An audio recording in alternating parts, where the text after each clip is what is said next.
and for all of us here in this auditorium. Please, let's be upstanding as we put our hands together and welcome the presidential candidate of the new Patriotic Party for the election 2024, Dr. Mahamudu Bawumia.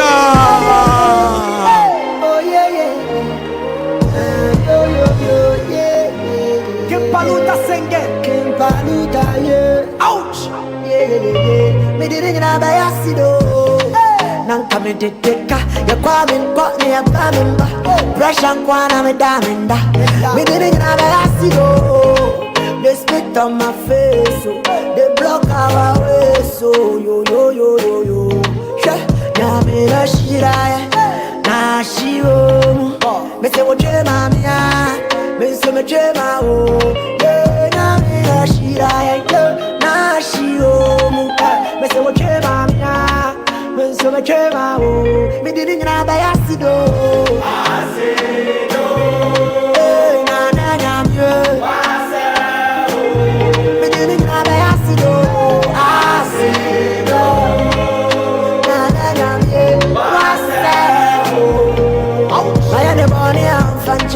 why am I born? I'm in Fanche.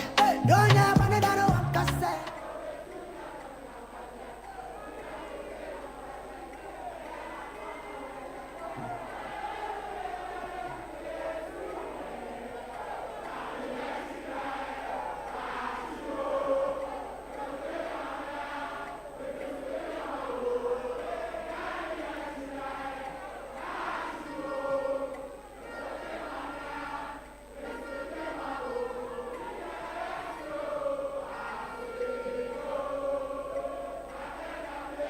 Thank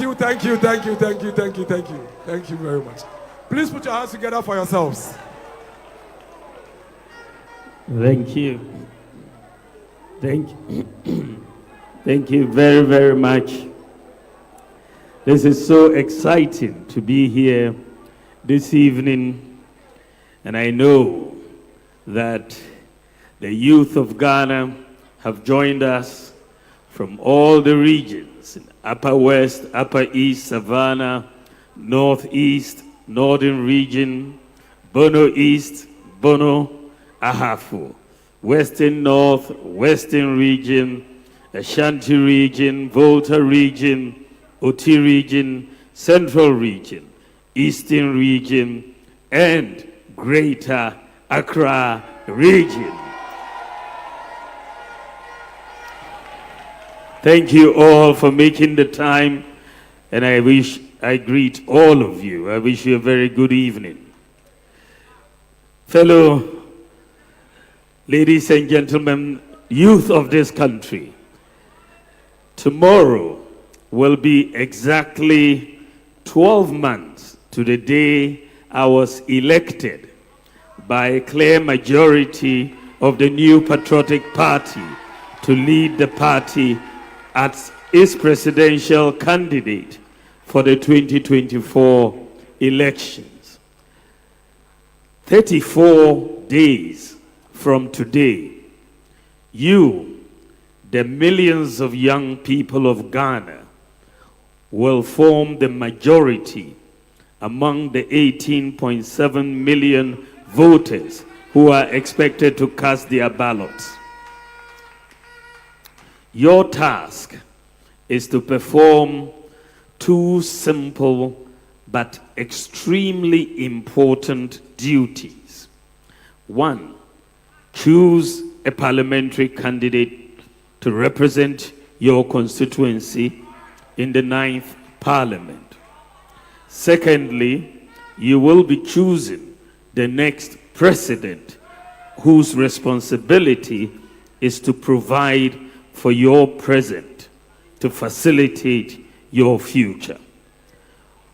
From what I gathered in my interactions with you as I went around the country, I can sum up the priorities of the majority of you in 3 categories: education, skills, and jobs. Once you have an education and you acquire employable skills, what is left is to thrive in an economic environment which can generate a large and expansive pool of good jobs with good pay, whether as an entrepreneur, self-employed, or employee. In my conversation with you today, I will touch on all three and the business-friendly environment that my government, inshallah, will generate to make it all possible. I will outline the bold economic solutions that we plan to roll out, which will make it possible to create millions of jobs if I am given the mandate on December 7th, 2024. I have chosen this occasion to have a conversation with you, the young people of Ghana, mainly to remind you of the commitment I made to you exactly a year ago to make you my #1 priority. My commitment is to transform Ghana, to build on the economic recovery we are witnessing by introducing bold, business-friendly policy initiatives from January 2025, which are designed to stimulate significant economic activity. I am confident that these initiatives will create the large pool of diverse jobs that the young people of Ghana desire and deserve. Distinguished ladies and gentlemen, just to give you a little indication about my faith in what is possible for us to achieve together, beginning January 2025. The growth of the Ghanaian economy has been revised upwards to 4% for 2024 and higher in 2025. To put it into perspective, the economy grew by a mere 3.4% in 2016, the last year under President John Mahama.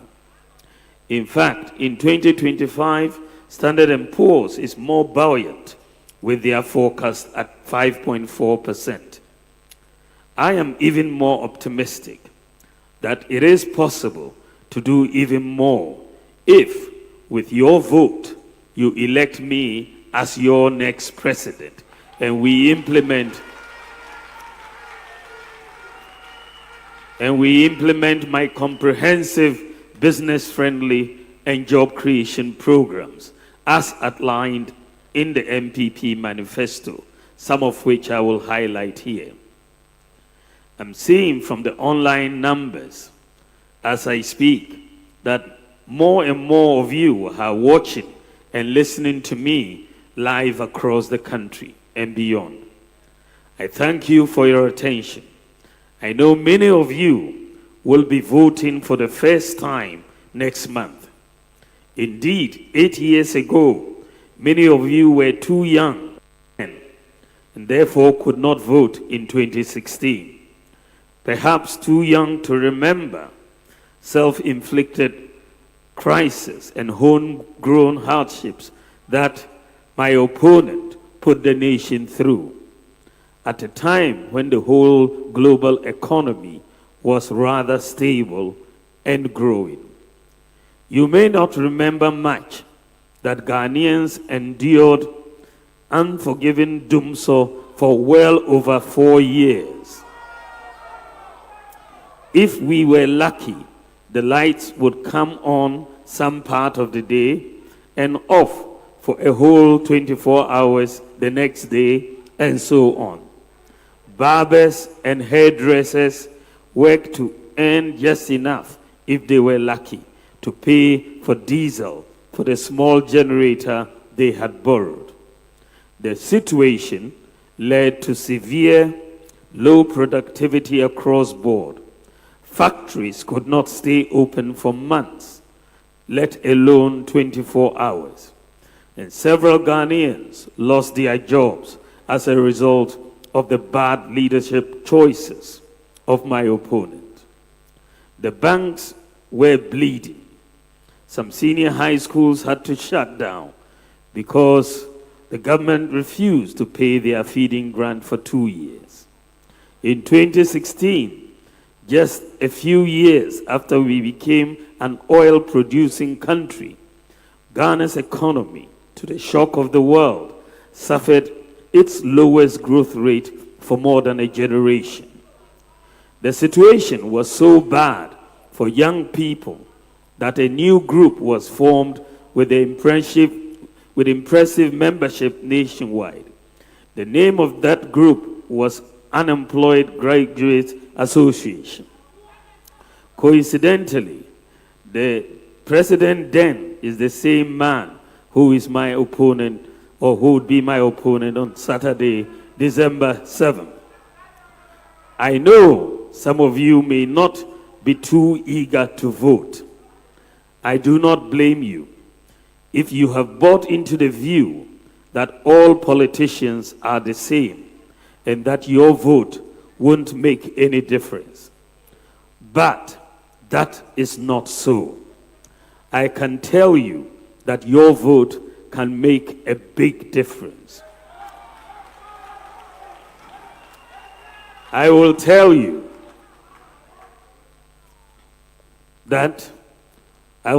why we are all not the same and cannot be the same. I am not John Mahama. He is a former president and a former vice president and president.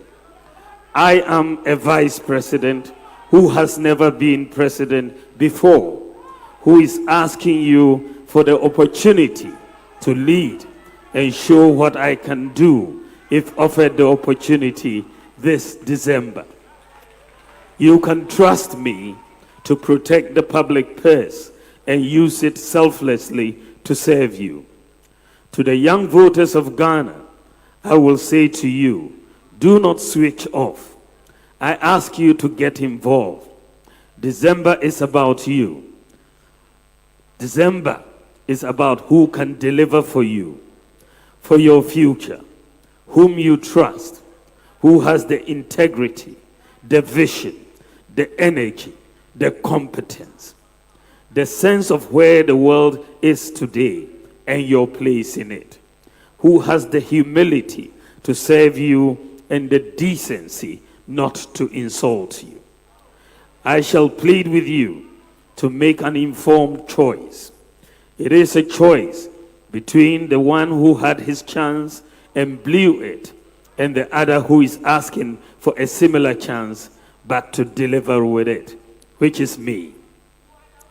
The decision is yours to make, not to bring back what was discarded in the past, but to vote for your future. If your priority is, as I suspect, about how to build strongly on the economic recovery that is before us, then I will plead with you to vote for me because of the vision and solutions that I have for you and the country and the leadership discipline and determination that I possess to see them through. My own core values, God-fearing, tolerance, integrity, honesty, discipline, hard work, and inclusivity. My can-do attitude, my rejection of the tag of impossibility, my passion to unleash the creative energies of the youth, my compassion for the poor and vulnerable. All these align perfectly with the hopes and dreams of the young people of our country, rich or poor, north or south, educated or not, skilled or not, rural or urban. That is why I'm asking you to vote on December 7, 2024.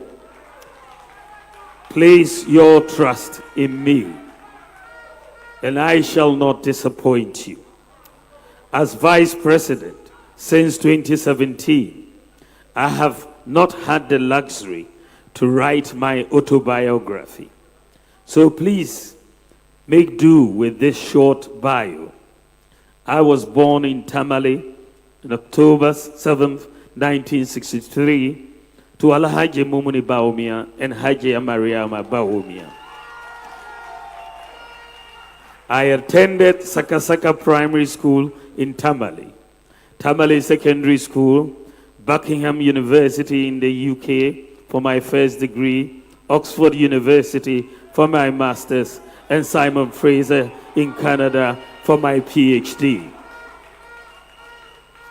I know what it's like to be unemployed. I have been a farm laborer before. I have been a taxi driver before. I have been a cleaner before.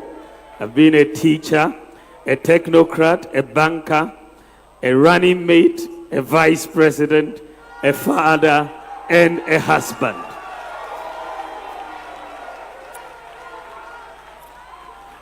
As a technocrat, I worked at the Bank of Ghana, rising to become deputy governor before entering into politics as Nana Addo Dankwa Akufo-Addo's running mate in 2008.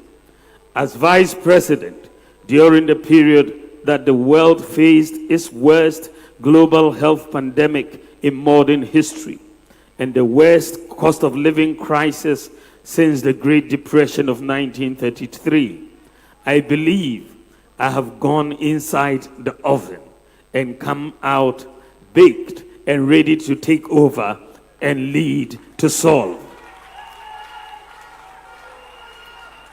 I know firsthand the untold hardships we have had to endure as Ghanaians, and I know what to do and what not to do in order to protect the gains we are making and to go on to build with urgency on them. I opted for politics because I knew and even believe now more than ever that politics is a powerful tool for a greater good, but only if in the hands of a leader who means well, knows how, and has what it takes to make a difference. I know I have the character, the experience, the vision, and the policies to address the concerns of the young people, and it is for this reason that I've asked to have this conversation with you today. Over this year alone, through my Youth Connect and other fora across the country, I have engaged with you, the youth, and listened to your fears, concerns, and aspirations. And I have been inspired by the ingenuity and can-do spirit of the Ghanaian youth. When I say to you today that your concerns and aspirations are my top priority items, I mean it from every sinew of my body. Indeed, I have been consistent right from the onset in making the destiny of the youth of Ghana my utmost priority. As I said in my acceptance speech as presidential candidate a year ago, and I quote, "I have my own vision and my own priorities." Given the opportunity by you, the people of Ghana, to lead, I shall govern as my own man with guidance from God Almighty. My vision is to build an inclusive, food self-sufficient, job-generating, data-driven, and systems-based nation that will fully participate in the global digital revolution to solve our problems, and also usher in a golden age of benefits from our natural resources. I want to lead a nation that improves and unleashes the talents of our youth and offers good jobs with good pay and sustainable growth with macroeconomic discipline. As presidential candidate of the New Patriotic Party, this is my commitment to the youth of Ghana. The talent of our youth in various sectors, such as information technology, robotics, entrepreneurship, creative arts, sports, and so on, is just amazing. When we bring the talents of the youth together, we will surely build a mighty nation. Together we can transform this nation and do even more in many areas. I therefore invite the youth, particularly the Gen Zs, to join me in this journey of great possibilities. I have a place for you. Ladies and gentlemen, true to my quest for inclusivity, I want to ensure that the specific needs of young people are sufficiently addressed by my government, if given the mandate, because I see that as vital if we are serious about making a difference in the long term. If you elect me as your next president, I promise to involve you, the young people of Ghana, in the formal political processes, your voices to be heard, and your ideas drafted into formulating policies of government. My goal is to lead a government that makes our young people a positive force for change that they themselves seek and our nation desires, which I know is necessary for the peace and integrity of our democracy. Ladies and gentlemen, our job creation plans. The government, recognizing and understanding that there are conditions that create sustainable and decent jobs, has implemented numerous policies to this effect. And in the first case, when we came in, we were clear in our view that we should create and expand educational opportunities for everybody. The free SHS policy, with about 5.7 million beneficiaries, is one of the critical policies to lay the foundation for decent and sustainable jobs in the future. Expansion of second cycle education with the free SHS policy enhances the skills of all beneficiaries who some hitherto might have fallen off the educational ladder due to financial challenges. Technical and vocational educational training, TVET, has not been left out. There is a need to train Ghana's labor force with the right skills needed to drive industrialization. And this is why we have made TVET free, just like senior high school. The Akufo-Addo-led administration in the last 8 years has undertaken massive investment in TVET. In fact, I believe that this is the largest investment in TVET by any government since independence, including science, technology, engineering, and mathematics, STEM.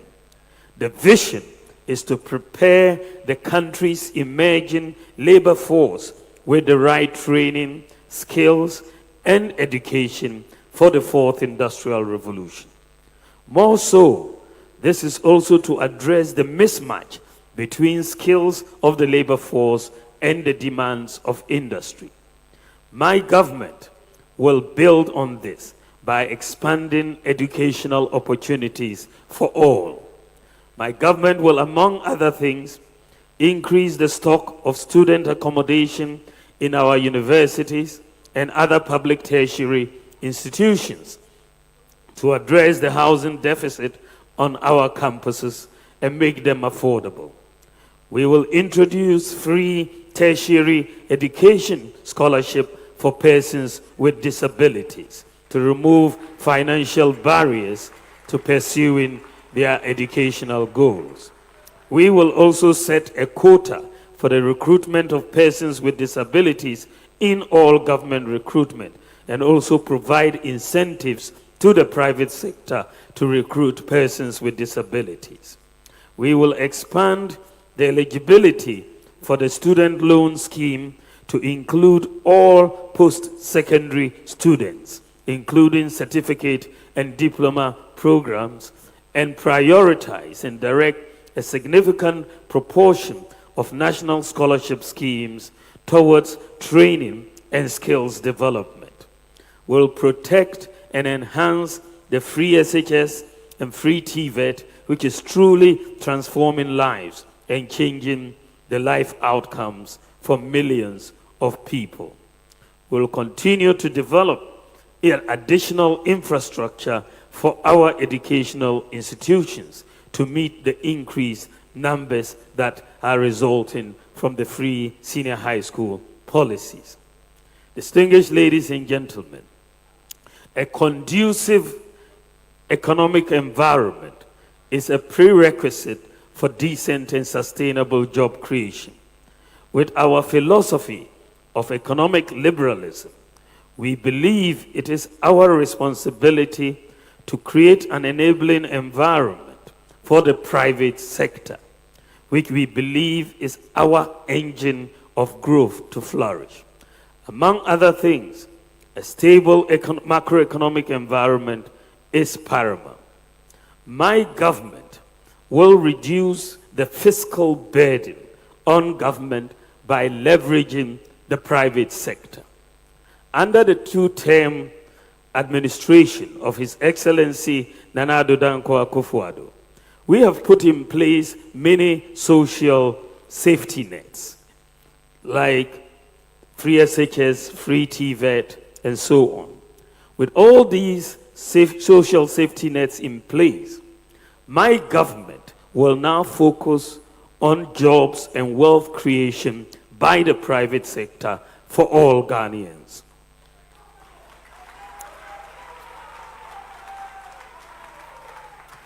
My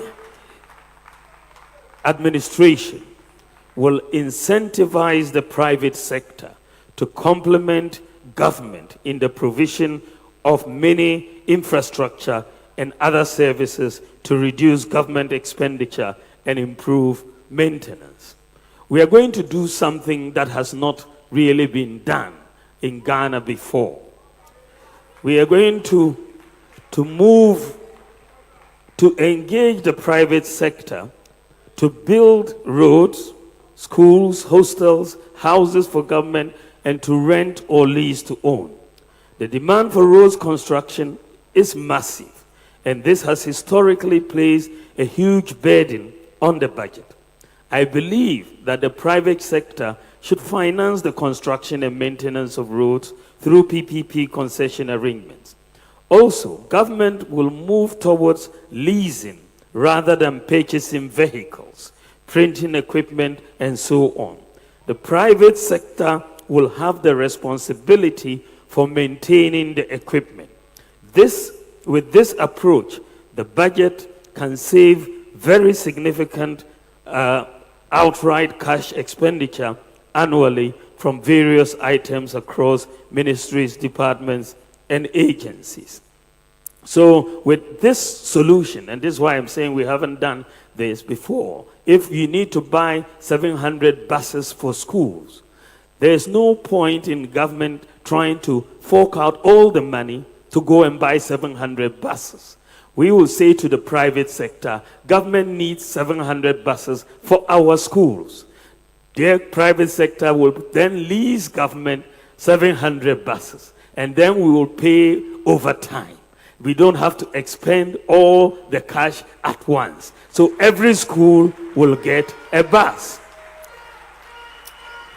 We need hostels or dormitories. We don't have to build them. The private sector can build them, and we will pay the rent over time. So they will save a lot of money. You need to buy, vehicles for government officials. You don't need to look for cash to pay for all of them.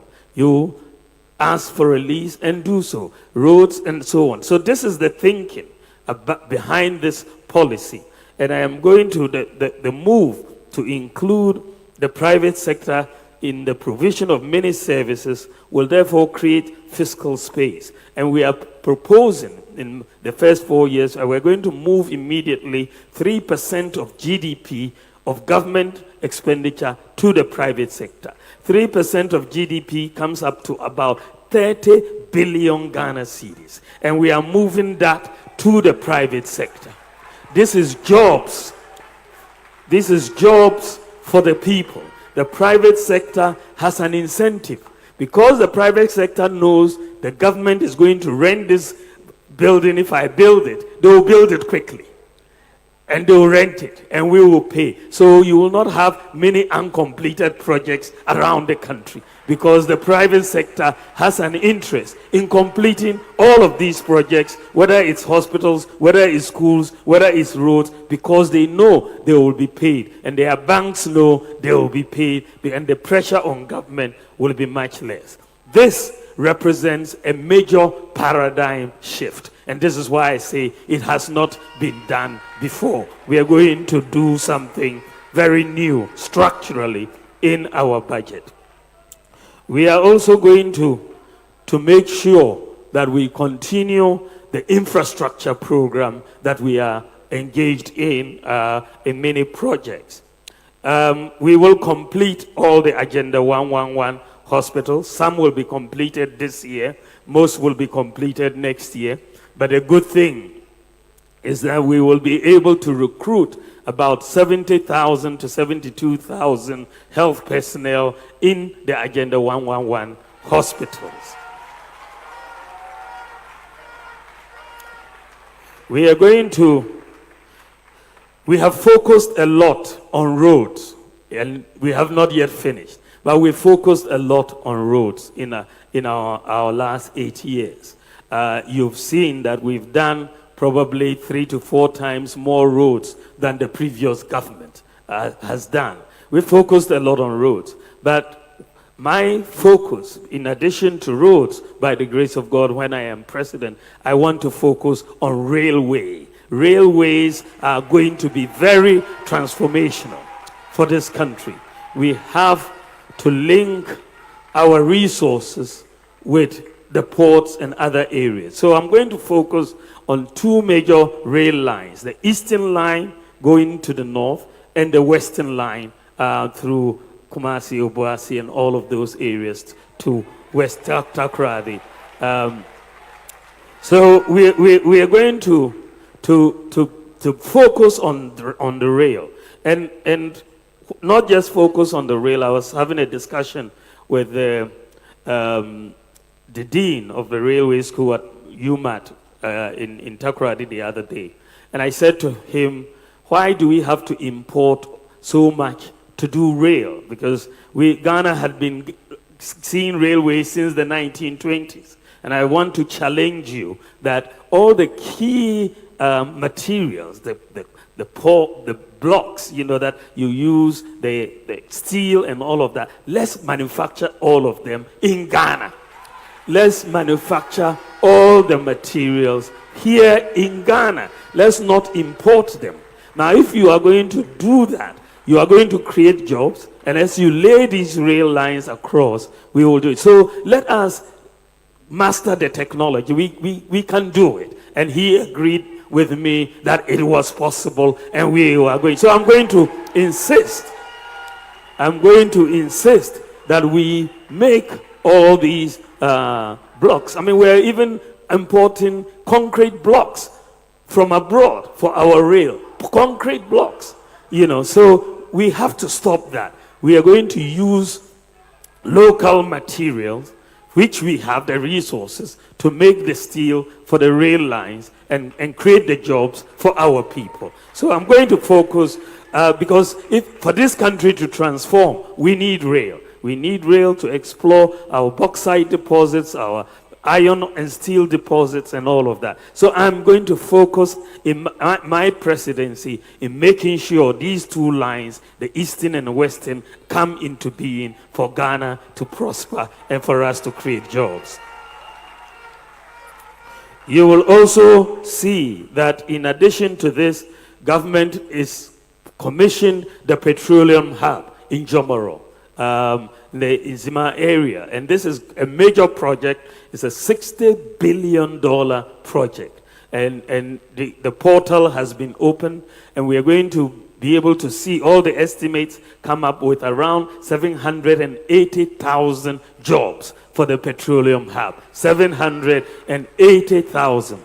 The Petroleum Hub, as at now, has opened the portal for recruitment and for training already, even before the actual work starts on the ground. So they've opened the portal for the recruitment, but this is going to be a major transformational policy, the Petroleum Hub, which will come, we are going to support. As president, I'm going to move very, very hard for it to come into being. But we are looking at 780,000 jobs with the Petroleum Hub as we speak. So we have also infrastructure coming up. We've just signed an agreement for a concessional loan with South Korea. The president reached that agreement. It will mature by the grace of God and begin when I am president. $2 billion of infrastructure.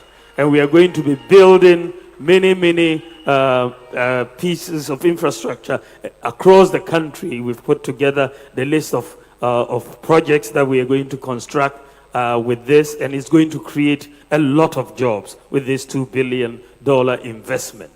Ladies and gentlemen, as stated in our manifesto, my government has far-reaching policies and programs that will drive and create the needed employment opportunities. We will support the growth of businesses by the following policies, because we are a private sector. This is going to be a private sector government in a sense, because we are going to lift up businesses in the country and make them grow and prosper. The policies that we are going to implement include the following. We will implement a policy that is also new. We are going to use government's purchasing power to stimulate industrial expansion and business growth, which will help create jobs by rolling out a Buy Ghana First policy.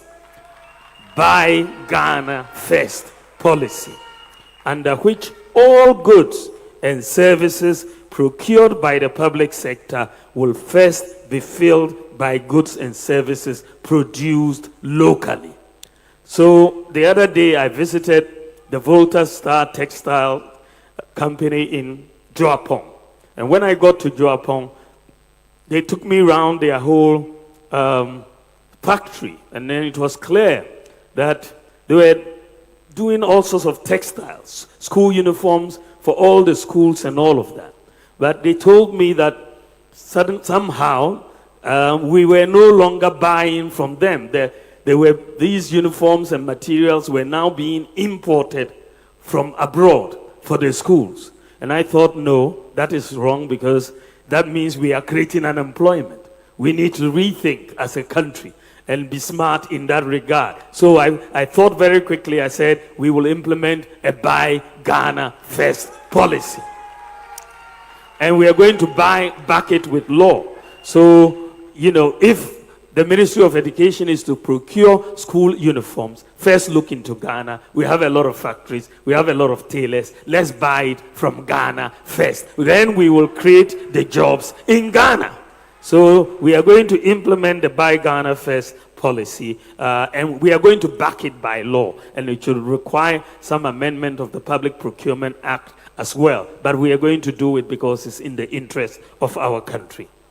We will also establish an SME bank, a bank for small and medium enterprises, to meet the special financing needs of SMEs, which employ over 80% of Ghanaians. Because SMEs employ over 80% of Ghanaians, we really need to focus on their needs if we are to create jobs. And so we are going to set up an SME bank to do this. We will also incentivize Ghanaian startups in selected strategic sectors with investment tax credits for the first 3 years of their operations. Startups go through a lot of problems, especially in their first 3 years of operation. They don't make money. They are really trying to get on their feet. And so we will give them investor tax investment tax credits for the first 3 years to enable them to stand on their feet, to be able to create the jobs that we want them to do. I'm also going to implement a shift in electricity tariffs the structure to a regime in which commercial rates are either equal to or lower than residential rates, never higher. So, businesses complain a lot that, they pay more than the residential consumers, and that should not be the case. Businesses, by nature, as you see globally, should normally be paying less per kilowatt hour than the residential rate. So I'm going to make sure we engineer the change in that structure. Furthermore, I'm going to reduce the cost of power to businesses and households by bringing on board 2,000 megawatts of solar power and incentivizing users. Ghana needs to move towards solar power. We are too dependent on oil and gas. We need to get solar power. God has given us the sun for free. We have the technology to harness the solar power. We have started, and we can bring in initially at least 2,000 megawatts. And I believe that this move towards solar power can enable us reduce the cost of power by 50% to households and industry. But 2,000 megawatts of solar power will require a lot of solar panels in the context of solar farms to generate that electricity. Because of the quantum of solar panels that we are going to require, I'm not going to encourage the importation of solar panels. I'm going to insist that we set up the factory here in Ghana to manufacture the solar panels right here so that we can master the technology, reduce the cost, and also be able to export to other countries. So we are going to push to bring the technology to Ghana. I'm also going to create special economic zones, which will be in collaboration with the private sector at our major border towns like Aflao, Paga, Elubo, Sankasi, and so on, to enhance economic activity and increase our exports as well as reduce smuggling. Ladies and gentlemen, I come to my proposals for tax reform. To support the private sector to create jobs, I will introduce a tax regime that is easy to understand, easy to comply with, and easy to enforce, and that is not subject to so much discretion. A year ago, I asked my team to do some research on the countries in the world with the most competitive tax system for businesses and for job creation.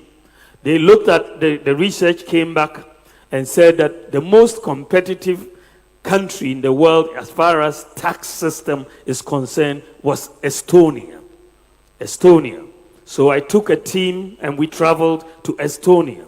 We met with their prime minister, their president, their tax authorities, and we understood their system. They operate a very simple tax system, and that is a flat tax system. And so, having looked at all the different systems, I believe that a flat tax system is very, very good for Ghana. And so my government will implement a very simple, citizen and business friendly flat tax system.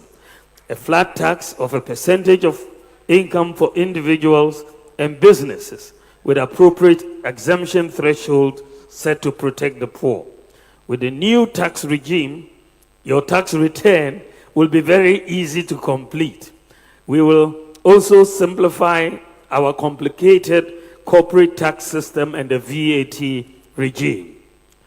Tax digitalization will be implemented across all aspects of tax administration, and everyone will be required to file a very simple tax return electronically through their mobile phone or computer. Under this new regime, there will be no need, for example, for the GRA to send officers to go and sit in shops. E-invoicing, as being implemented by the GRA, will be extended to all companies. We will also introduce a flat import duty regime for all importers, bringing predictability and stability to prices of imported goods. Furthermore, we will harmonize port charges to align with charges in competing regional ports, particularly Togo. Our duties at our ports cannot be higher than the duties in Togo. So we will be the same or we will be lower. Ladies and gentlemen, to start the new tax system on a clean slate, my government will provide a tax amnesty. That is a complete exemption from the payment of taxes for a specified period and the waiving of interest and penalties up to a certain year to individuals and businesses for failures to file taxes in previous years, so that everyone will start afresh. So a tax amnesty is coming for our businesses. Ladies and gentlemen, I want a Ghana where we can sustain food security and create jobs through the application of technology and irrigation to commercial large-scale farming. I will prioritize irrigation. For that matter, the Pualugu Dam, I will prioritize its construction by using private sector financing to crowd in grant financing. We'll also work with the private sector to create agricultural enclaves in each region based on its comparative advantage, with processing facilities in the food processing facilities in the enclaves. We'll invest in research and development of digital and AI technologies aimed at improving production, reducing post-harvest losses, and packaging agricultural produce for freshness, longer shelf life, as well as farming under arid conditions as well. We will also redirect the Agri Development Bank to expand its financing and guarantee lines through the SME Bank to support entities engaged in manufacturing of value-added agricultural products which are consumed in large quantities. I will also establish district agri-mechanization centers in all farming districts in collaboration with the private sector. Just as we have done for the road sector and given every district, equipment for road construction, we are also going to give every district equipment for farmers in that district who will need those equipment. Ladies and gentlemen, under a housing for all policy, I will also have a major focus on the provision of public housing in the same manner that Singapore did. We will partner with the private sector to build large housing estates without the government having to borrow or spend. The housing market holds the key to millions of jobs. Architects, masons, electricians, plumbers, roofers, and so on. Unfortunately, however, our housing market is very, very feeble and relatively undeveloped. The mortgage market in the United States, for example, is some 12.5 trillion US dollars. That in the UK is about 250 billion US dollars. But in Ghana, our mortgage market is about 250 million US dollars. My government will unleash the job potentials of our housing market by completing the ongoing digitalization at the Lands Commission. Title to land should be easy to establish online without reliance on land guards. Chiefs who hold stool land will be allowed to register stool lands without initially paying a fee. Many of them are not able to register their large tracts of land because there are fees associated with the registration. And so they don't do so, and then you have a lot of land disputes coming up. We are going to allow all the chiefs to register all their lands free initially. When they sell, then we can get our fee at the time they sell. With this, once we digitalize the land registry and title, banks and other lenders will be able to establish title to different properties easily and provide mortgage lending accordingly. Furthermore, my government will ensure that a variety of accommodation types are available to meet different pockets and needs, such as social housing and affordable housing. Ladies and gentlemen, as president, my government will usher Ghana into a golden age for the maximization of the benefits from our natural resources, like gold, lithium, bauxite, and so on, to create more jobs. The key to doing this is value addition and Ghanaian participation. We need a new paradigm in natural resource contracts. Some of the key policies we will implement to maximize our benefits from our natural resources will include formalizing, regularizing, and regulating environmentally sustainable small-scale mining.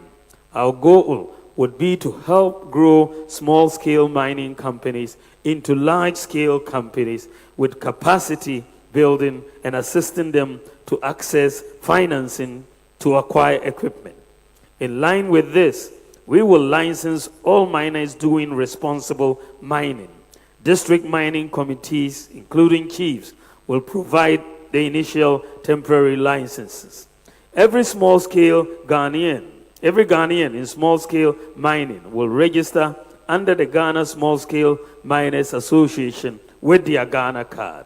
And we will, in collaboration with the large mining companies, convert abandoned shafts into community mining schemes. We will also open more new community mining schemes, and district mining committees should be responsible for reclamation and replanting. We will set up state-of-the-art common user gold processing units in mining districts in collaboration with the private sector, and will provide traditional authorities something new, which is an equity share in all mining concessions under their jurisdictions. My government will also conduct an audit of all concessions with various licenses and new applications. This will allow government to know licenses that have expired and non-compliance with licensing conditions. We will also establish, in collaboration with the private sector, a minerals development bank to support the mining industry. We will reduce the minerals export tax to 1% to discourage smuggling. And we will establish, through the private sector, a London Bullion Market Association, LBMA, certified gold refinery within my first 4 years. We're also going to make available. One of the problems we have, as I have noted before with Galamsey, is that many people who try to mine have no idea whether there is gold there or not. They do trial and error. But we are going to ask the Geological Survey Authority to provide data on our reserves to small-scale miners so that we know when we say, here there is gold, and this is how you should mine it responsibly without destroying the environment. We'll scale up the use of mercury-free gold catcher machine technology, which is less damaging to our environment. Distinguished ladies and gentlemen, many people, I now come to the digital economy. Many people, including my opponent, do not understand the link between digitalization and the economy. Today, we are in the fourth industrial revolution. The world economy, the global economy, is moving into a digital economy. So if you don't digitalize, you are going to be left behind. There's not going to be much of an economy for you. And this is so simple, and I guess sometimes don't believe that it is not understood. Recently, I think this was last week, I launched the Go Ride app for our local taxi drivers who were being taken out of business by Uber and Yango and Bolt and so on, because they did not have the ability to also digitalize their operations. So we have helped the local taxi drivers to create a domestic app, which is Go Ride. And you know, once we said we were going to do that, people said, but what has this got to do with the economy? You're creating an app. But you don't understand, because Uber, one app, is worth $163 billion. That company, Uber. Ghana, the whole Ghana economy is 75 billion. One app from Uber is 163 billion. Ghana's total economy is 75 billion. So Uber is more than twice Ghana's economy. So it's very important. Today's world, Apple, the company that makes apps that we are all using on our iPhones, is worth $3.5 trillion. $3.5 trillion. That is 46 times the economy of Ghana. One company. Microsoft is 40 times the economy of Ghana. So if you don't understand that digitalization is the future, then you'll be stuck in the past. Then the rest of the world will go and leave you. I believe that Ghana needs a leader that can think about the future and that doesn't want to get stuck in the past. And so when we came into government, we started putting all the pillars that will be necessary for our digital economy in place.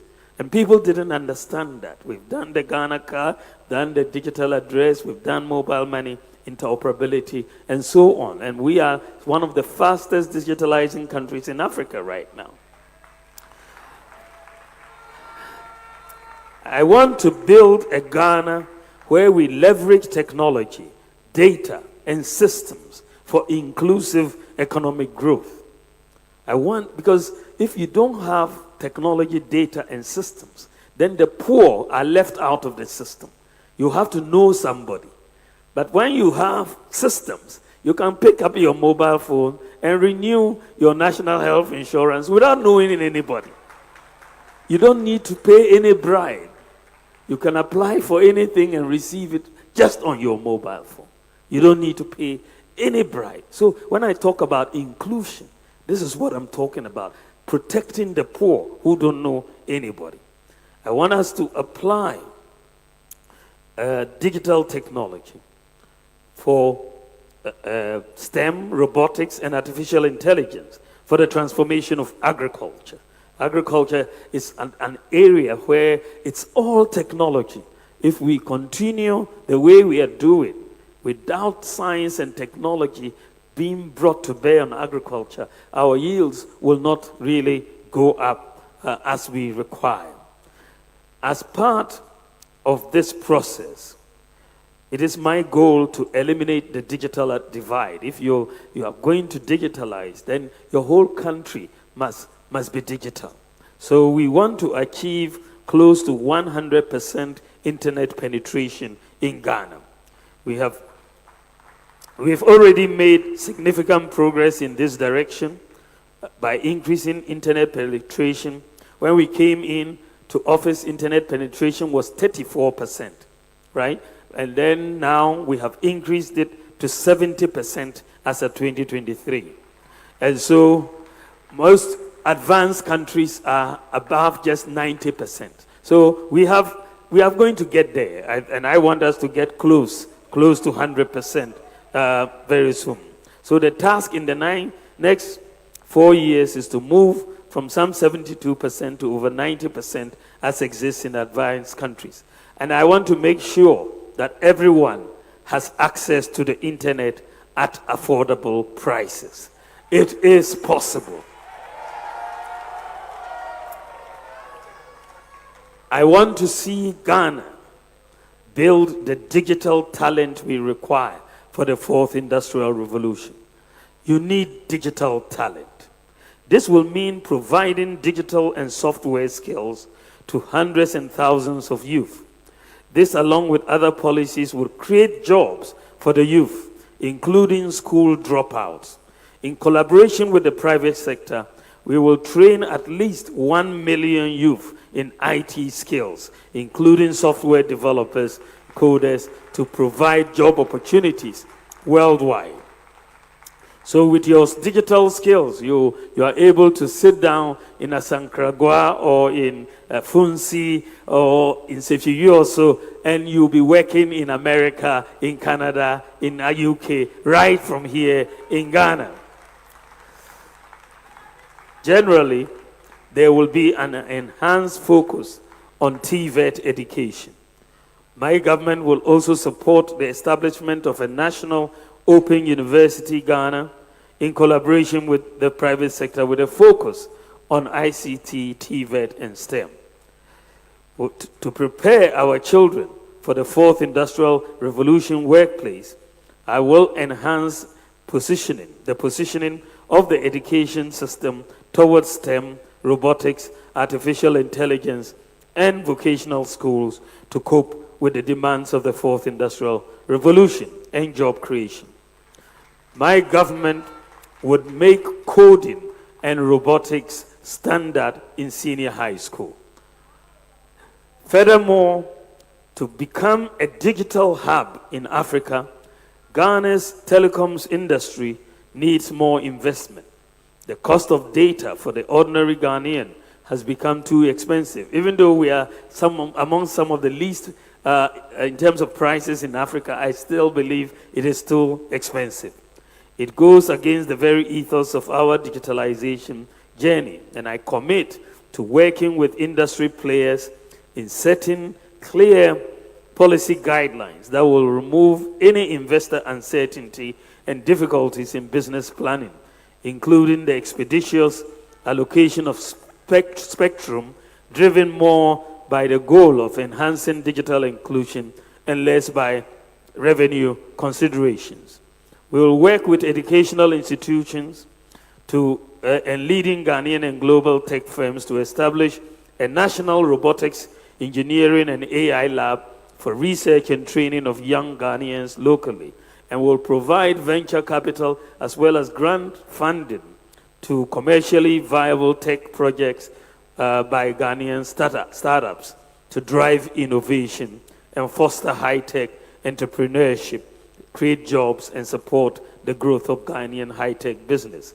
We'll also establish, and this we have already gotten commitment from the central bank, we'll establish a fintech fund with a seed capital of $100 million to attract additional private sector funding to support Ghanaian startups, developing payments and financial services solutions, especially focused on region-wide and exportable solutions.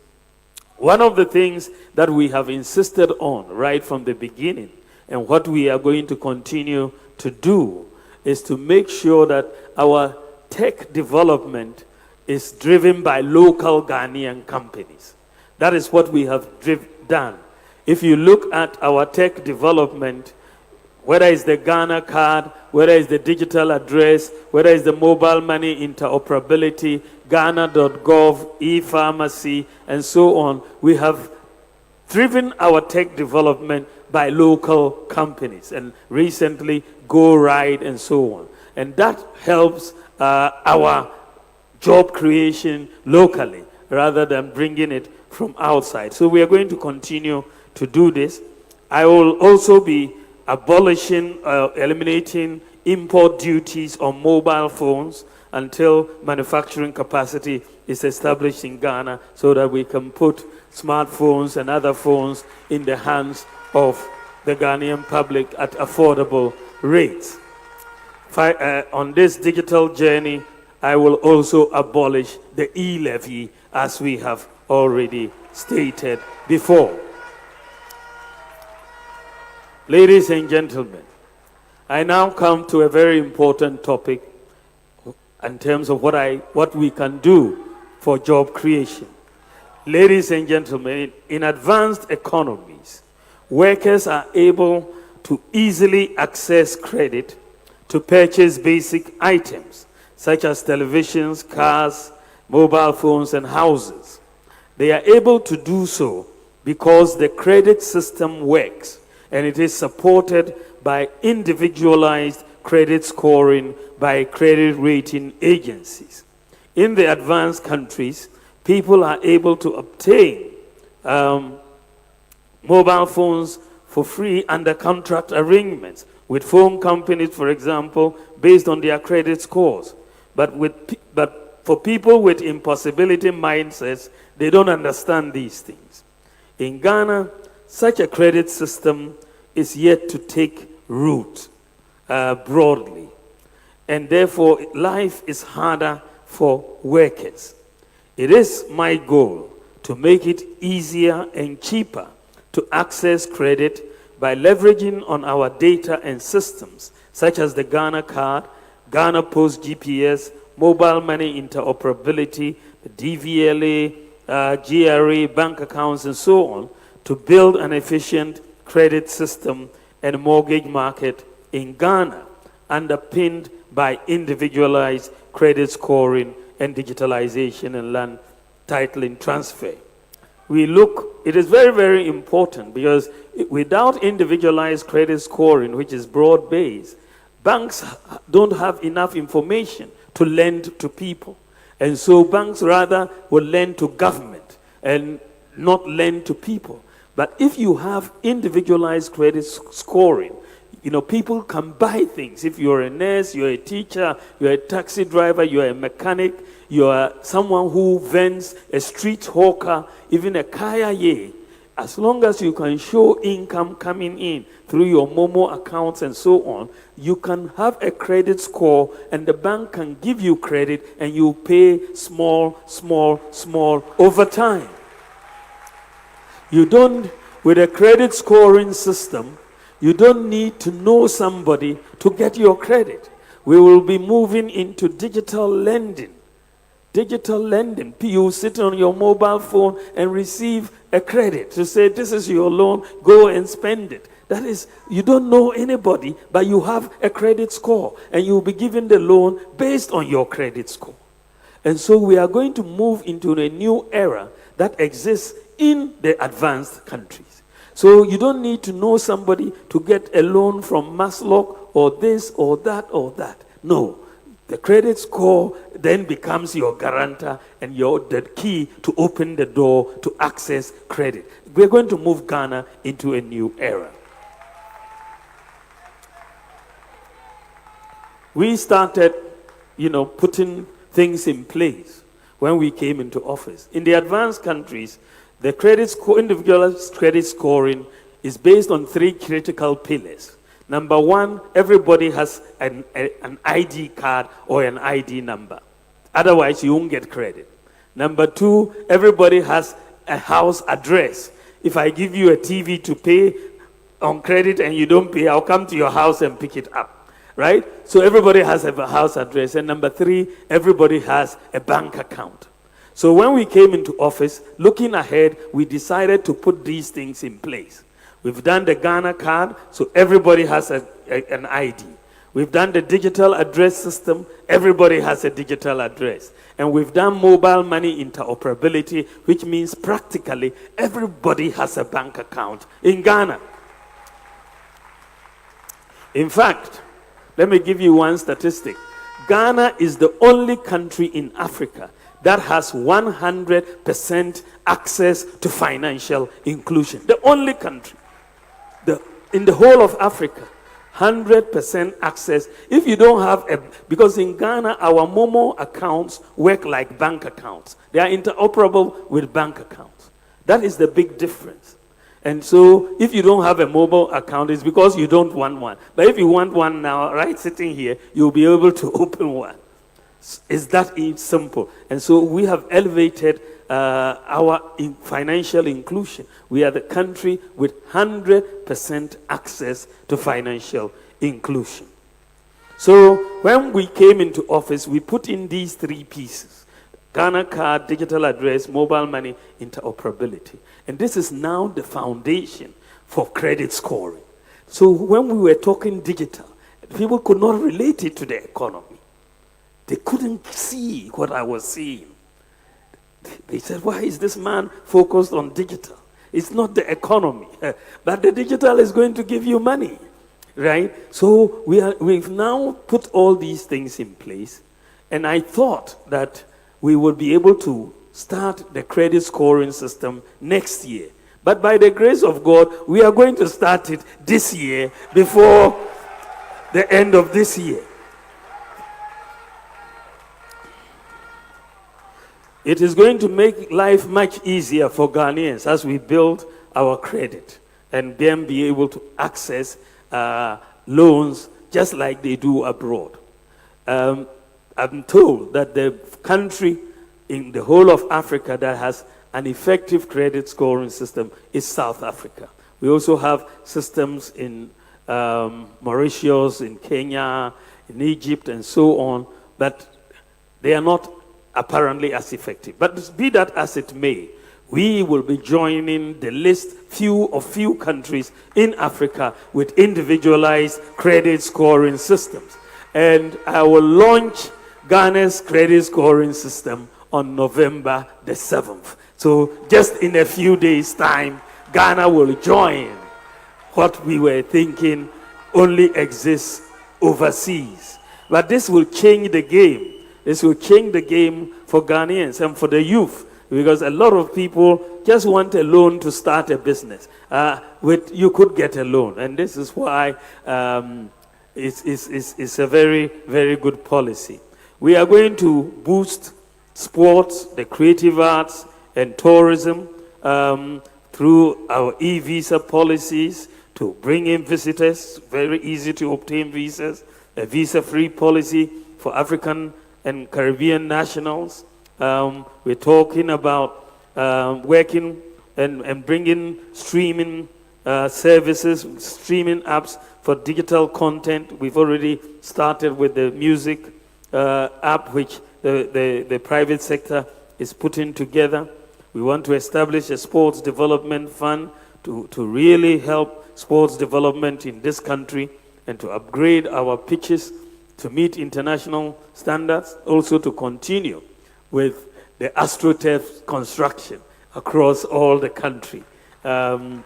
We have done more sports facilities than any government in this country. When we came into office, Ghana had only 3 AstroTurfs, the whole country. Today we have over 150 AstroTurfs and counting.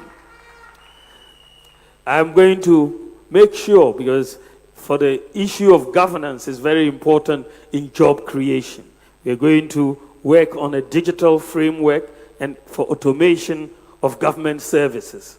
I want transparency in government.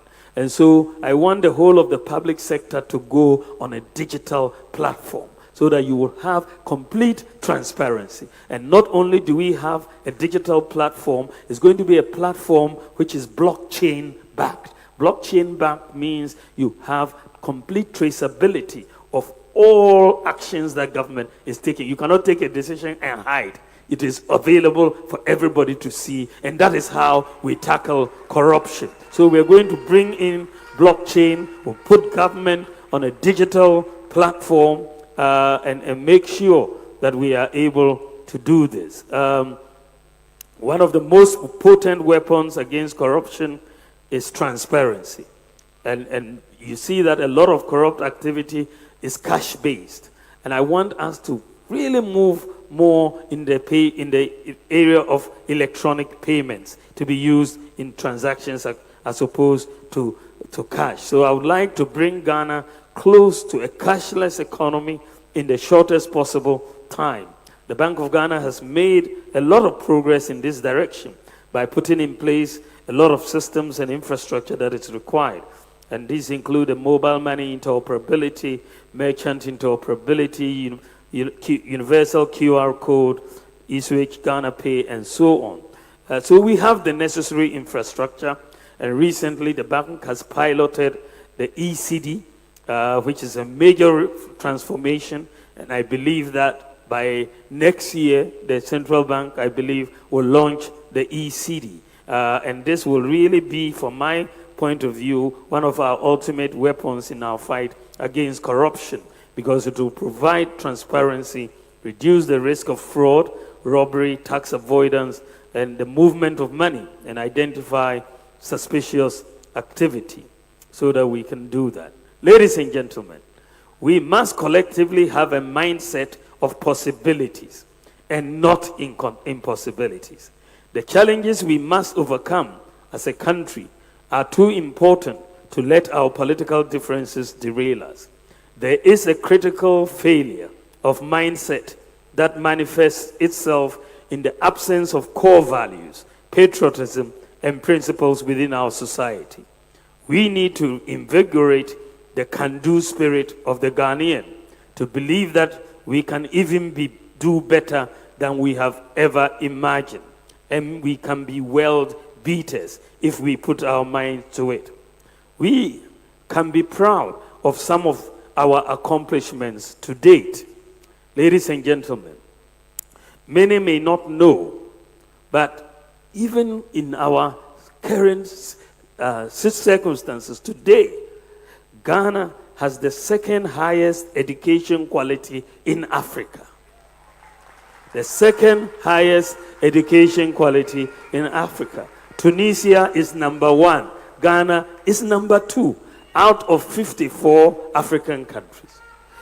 Secondly, Ghana has the 7th lowest multi-dimensional poverty rate in Africa. The 7th lowest out of 54 countries. Multi-dimensional poverty, Ghana has the 7th lowest.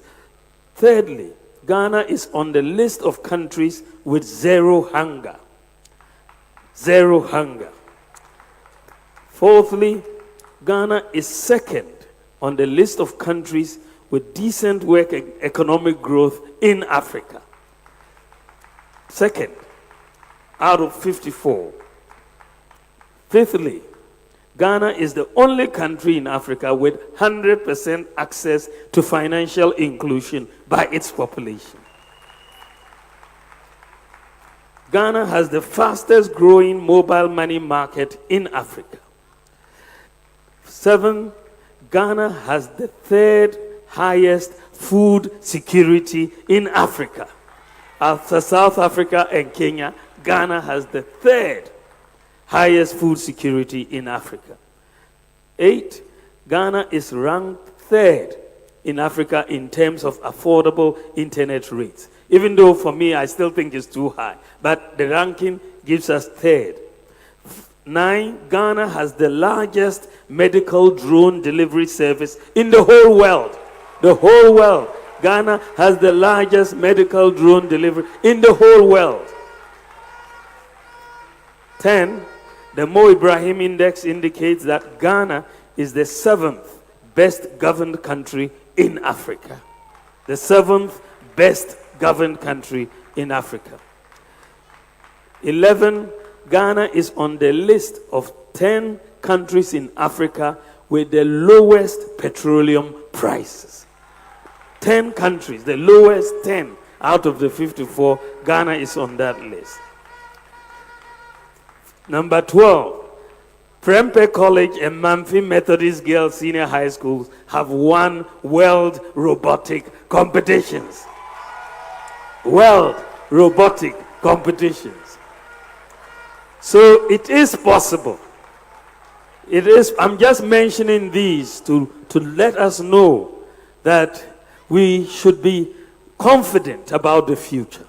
It is possible to be world beaters.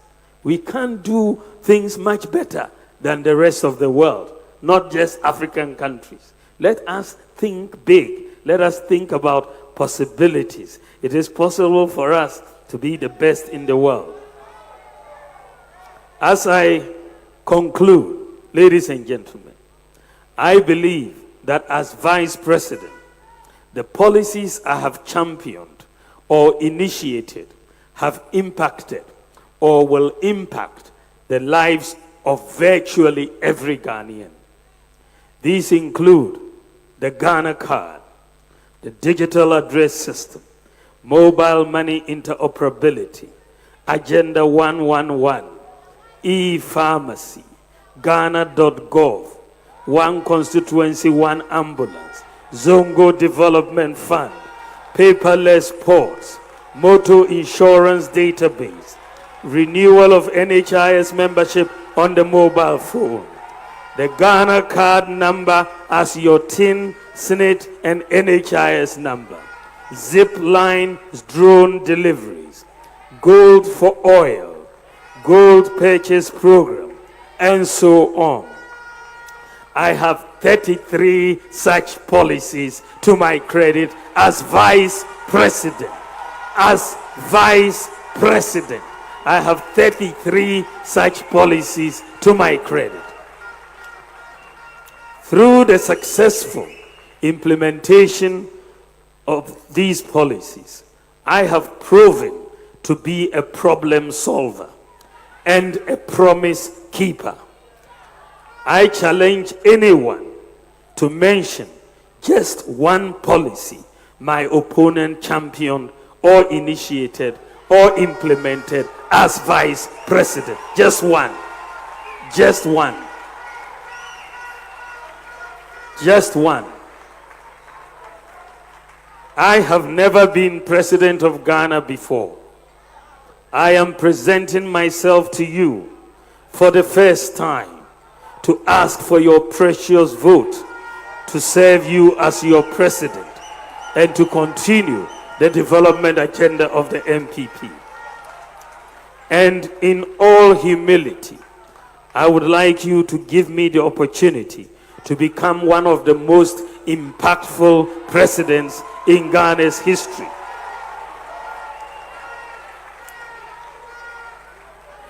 In me,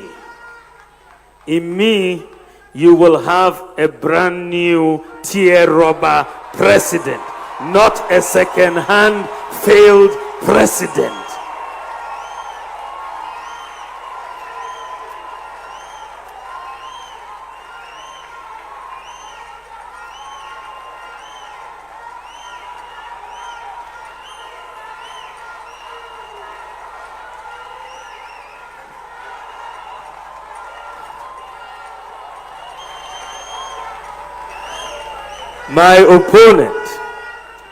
My opponent, the former president, to put it mildly, is very inconsistent. He opposed free senior high school, saying it was bogus and will collapse the economy. But today he says he introduced it. He, as president, introduced the teacher licensure exams, but today he says he opposes it. He abolished teacher and nursing training allowances.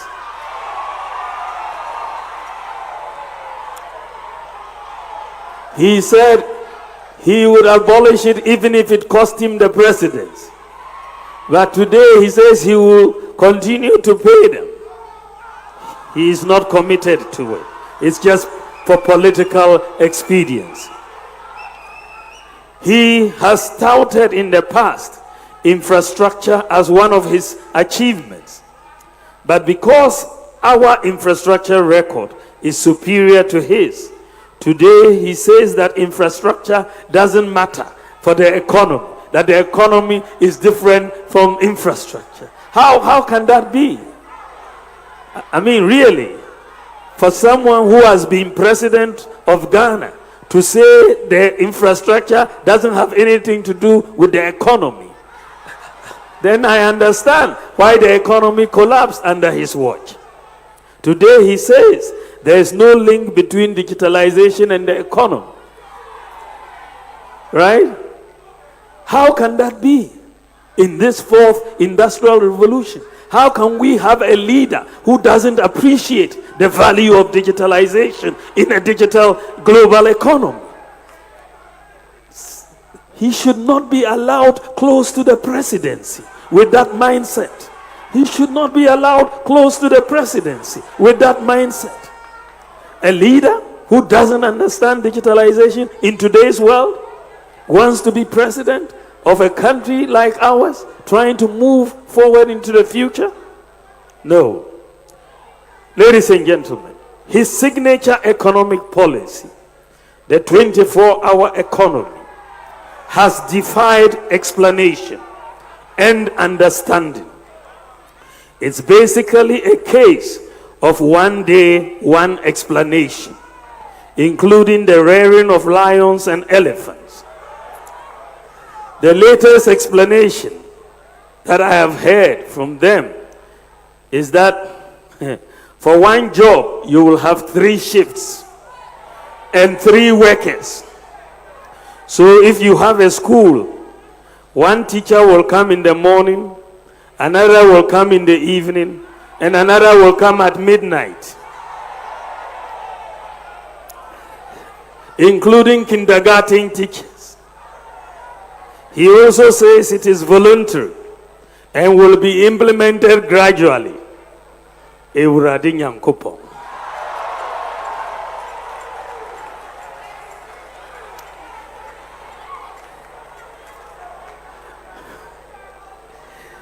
Ladies and gentlemen, I am determined to make a difference, a positive difference.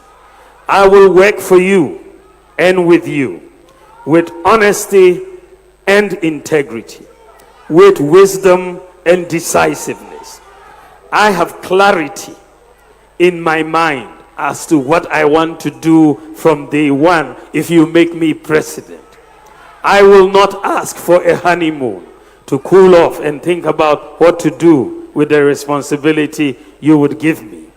I am prepared and ready to work if you give me the opportunity.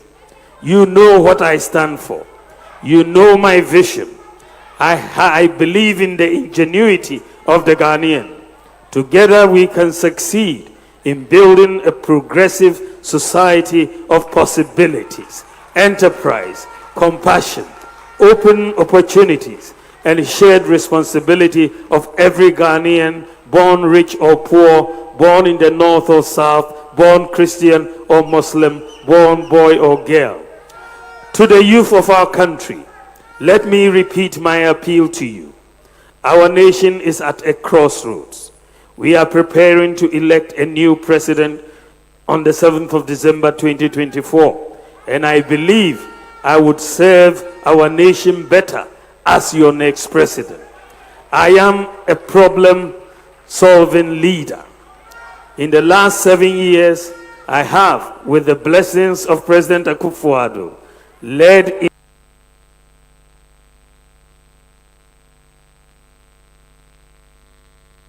initiatives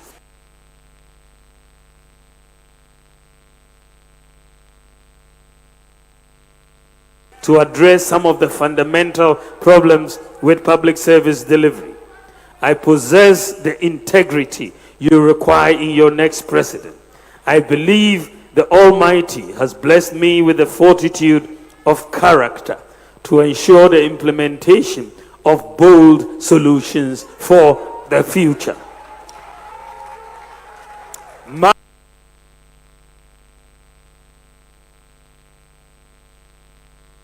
My track record of public service and international development is public knowledge. My entire career, from an academic through the Bank of Ghana, the African Development Bank, and to the current role of Vice President, has been anchored on competence, diligence, and effective management skills that I see currently sets me apart from the rest in the race. As an experienced professional with unblemished national and international credentials, I am ready to bring that expertise to bear on national governance with the sole motivation to transform this country. Given these and my verifiable personal integrity, I am convinced, ladies and gentlemen, that you will hand the steer to me to usher in a new management style that will give us more results, a paradigm shift in how we manage our resources, and let the benefits of nationhood reach out to every member of society. With humility, I declare that I am a visionary leader. Confront problems. I have exciting ideas needed for the 21st century. We have done a remarkable job in creating jobs in the last 7 years. Indeed, so far, as yesterday or day before, I checked on the data from Senate and other sources, and so far, from between 2017 and 2024, the latest data is that we've created 2.6 million jobs. 2.6 million jobs. 1.4 in the private sector and 1.2 in the public sector. This is the highest of any government in the Fourth Republic. The highest job creation. We have more to do because we still have high unemployment. Our youth still need jobs, but we have done quite a bit. Unemployment is still a major issue, but I'm making a firm commitment to sustain and expand the rebounding economy to address the problem of unemployment. With COVID, what I want you to put your minds to as I conclude, if with COVID and the Russia-Ukraine war and all the global depression, the worst since the Great Depression of 1933, if with COVID and all of these global problems, the high increase in the cost of living, depreciation, exchange rate, debt levels going up, all of that hit us. Notwithstanding all of that, we've created 2.6 million jobs. Can you imagine what the next 8 years under my presidency will look like? Just think about it. Just think about what we are doing for businesses. Look at 30 billion we are going to be passing on to the private sector. Look at the 780,000 jobs from the petroleum sector alone. Look at the 1 million digital skills that we're going to train in the youth. Look at the infrastructure, the railways, the 2 billion Korean facility, the health facilities, Agenda 111, the housing. Just think about all of this. If in 8 years, with all the challenges, we were able to do 2.6 million jobs, it shows by just plain logic and reason that we will do much more than 2.6 million in the next 8 years. I expect us to go to at least if we proceed on this trajectory for the next 8 years, we should, with all of these different aspects coming, I am looking at us moving to create 4 million jobs in the next 8 years. We've done 2.6, almost 3 million. So we can do 4 in the next 8 years with the new policies that we are coming with. It is possible. It is possible. It is possible. With your support, prayers, and God's guidance, we can win together. It is possible. Thank you for your attention. God bless you. And God bless our homeland, Ladies Ghana. and gentlemen, put your hands together for the presidential candidate of the new Patriotic Party, Dr. Mahamudu Bawumia.